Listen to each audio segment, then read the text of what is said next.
नमस्कार दोस्तों, आप देख रहे हैं स्टॉक मार्केट एसटीवी और आज हम इस वीडियो में बात करने वाले हैं फाइन ऑर्गेनिक इंडस्ट्रीज लिमिटेड के बारे में। इस वीडियो में हम कंपनी का पूरा फंडामेंटल एनालिसिस करेंगे, balance sheet, profit and loss, quarterly performance, share holding pattern को डिटेल में समझेंगे।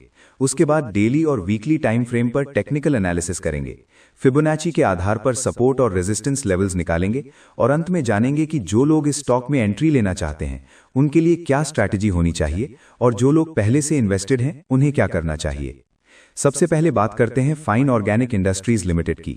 ये कंपनी स्पेशलिटी केमिकल स्पेस में काम करती है और ओलियो केमिकल बेस्ड एडिटिव्स बनाती है जिनका इस्तेमाल food industry, plastics, cosmetics, coatings, lubricants और कई इंडस्ट्रियल एप्लीकेशंस में होता है।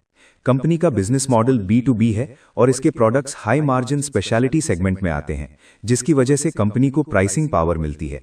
अगर करंट प्राइस की बात करें तो फाइन ऑर्गेनिक इंडस्ट्रीज का शेयर प्राइस लगभग 4,243 रुपए 30 पैसे के आसपास ट्रेड कर रहा है। कंपनी का मार्केट कैपिटलाइजेशन करीब 13,009 करोड़ रुपए के आसपास है।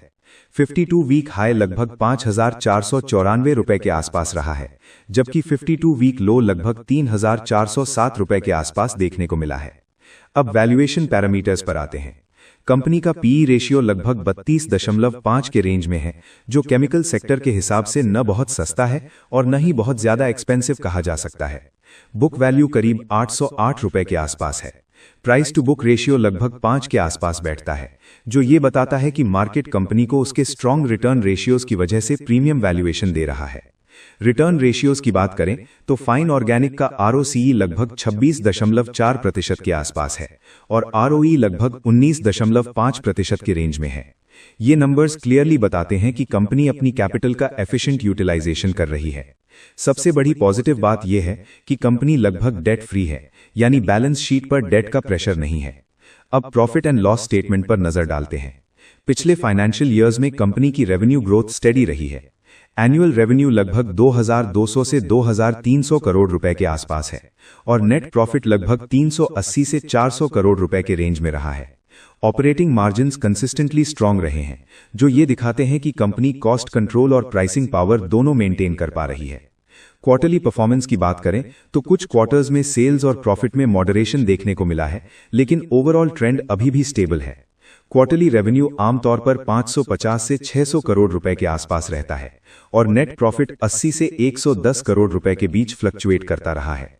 कोई मेजर स्ट्रक्चरल स्लोडाउन नहीं दिखता, बल्कि ये सिक्लिकल नेचर और रॉ मटेरियल कॉस्ट फ्लक्चुएशंस की वजह से होता है। अब बैलेंस शीट को थोड़ा डिटेल में समझते हैं। कंपनी के रिजर्व्स और सरप्लस हर साल बढ़ते जा रहे हैं। कैश फ्लो हेल्दी है, वर्किंग कैपिटल एफिशिएंटली मैनेज्ड है और डेट ऑलमोस्ट नेग्लिजिबल है।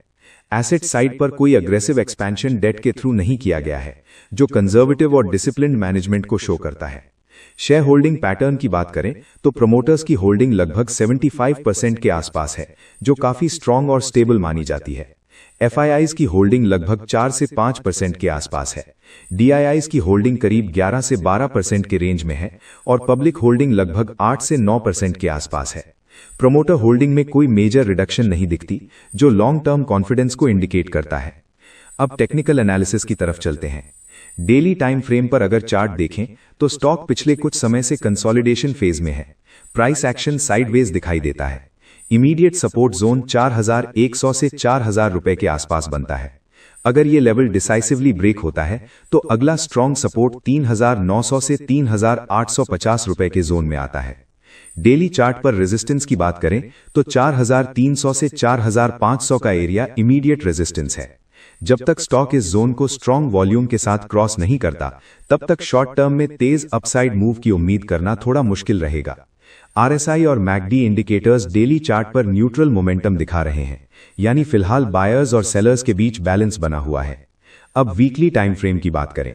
वीकली चार्ट पर स्टॉक का स्ट्रक्चर कंपैरेटिवली ज्यादा स्ट्रॉन्ग दिखता है। लॉन्ग टर्म ट्रेंड अभी भी इंटैक्ट है, लेकिन पिछले कुछ महीनों से कंसोलिडेशन चल रही है। वीकली सपोर्ट जोन 4,000 से 3,850 रुपए के आसपास है, जो बहुत इंपॉर्टेंट लेवल है। अगर वीकली क्लोजिंग इस लेवल के नीचे आती है तो मीडियम टर्म वीकनेस बढ़ सकती है। वीकली रेजिस्टेंस की बात करें तो 4,400 से 4,500 का जोन सबसे बड़ा हर्डल है। अगर स्टॉक इस जोन के ऊपर सस्टेन करता है तो फिर 4500 और उसके ऊपर के लेवल्स दोबारा देखने को मिल सकते हैं। अब फिबोनाची रिट्रेसमेंट के आधार पर देखें तो रीसेंट स्विंग हाई और स्विंग लो से निकलने वाले लेवल्स में 38.2% और 50% रिट्रेसमेंट जोन 4000 से 3900 रुपए के आसपास आता है, जो सपोर्ट को और मजबूत बनाता है। अपसाइड में 61.8% फिबोनाची रेजिस्टेंस 4500 से 4500 रुपए के आसपास बैठता है, जो स्ट्रॉन्ग रेजिस्टेंस जोन माना जाएगा। अब ओवरऑल कंक्लूजन पर आते हैं। फंडामेंटली फाइन ऑर्गेनिक इंडस्ट्रीज एक स्ट्रॉन्ग कंपनी है, बैलेंस शीट क्लीन है, डेट नेग्लिजिबल है, आरओसीई और आरओई अच्छे हैं और प्रमोटर होल्डिंग स्टेबल है। वैल्यूएशन थोड़ा प्रीमियम जरूर है, लेकिन क्वालिटी बिजनेस होने की वजह से मार्केट प्रीमियम दे रही है। टेक्निकली शॉर्ट टर्म में स्टॉक साइडवेज और न्यूट्रल जोन में है। क्लियर ट्रेंड तब बनेगा जब या तो 4000 के नीचे स्ट्रॉन्ग ब्रेकडाउन आए या फिर 4800 से 5000 के ऊपर डिसाइसिव ब्रेकआउट मिले।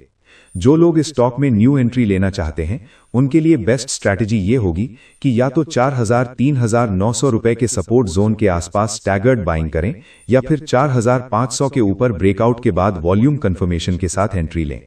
जो लोग पहले से इन्वेस्टेड हैं उनके लिए होल्डिंग स्ट्रैटेजी बेहतर रहेगी जब तक 4000 का लेवल इंटैक्ट है। 4500 के रेजिस्टेंस जोन के पास पार्शियल प्रॉफिट बुकिंग की जा सकती है और बाकी क्वांटिटी लॉन्ग टर्म के लिए होल्ड की जा सकती है। शॉर्ट टर्म ट्रेडर्स को फिलहाल पेशेंस रखना चाहिए और क्लियर ब्रेकआउट या ब्रेकडाउन का इंतजार करना चाहिए। अब वीडियो के अंत में एक जरूरी डिस्क्लेमर, ये वीडियो सिर्फ एजुकेशनल पर्पस के लिए है। स्टॉक मार्केट में निवेश जोखिम के अधीन है। किसी भी तरह का निवेश करने से पहले अपने फाइनेंशियल एडवाइजर से सलाह जरूर लें। अगर आपको ये डिटेल्ड एनालिसिस पसंद आया हो तो वीडियो को लाइक करें, अपने दोस्तों के साथ शेयर करें, चैनल को सब्सक्राइब करें और कमेंट में जरूर बताएं कि अगला एनालिसिस आप किस स्टॉक पर देखना चाहते हैं। मिलते हैं आपसे अगले वीडियो में, तब तक के लिए धन्यवाद।